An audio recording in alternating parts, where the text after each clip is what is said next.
সকাল থেকেই আকাশটা মেঘলা, এখন বাইরে ভালোই বৃষ্টি হচ্ছে। আর এইরকম ওয়েদারেই রান্না হচ্ছে চিকেন মহারানি। এদিকে ভাতও ফুটে গেছে আর চিকেন মহারানিও রেডি। রেসিপি সুনন্দা মণ্ডল ইউটিউব চ্যানেলে আপলোড করা আছে।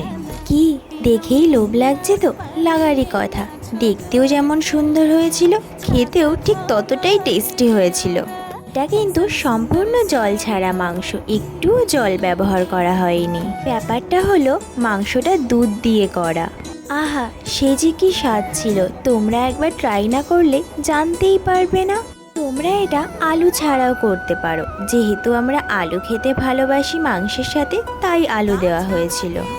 বৃষ্টির দিনে মাংস খেতে কারই না ভালো লাগে, তারপরেও যদি হয় একঘেয়েমি রেসিপি থেকে একটু অন্যরকম, তাহলে তো মন্দ হয় না, তাই না?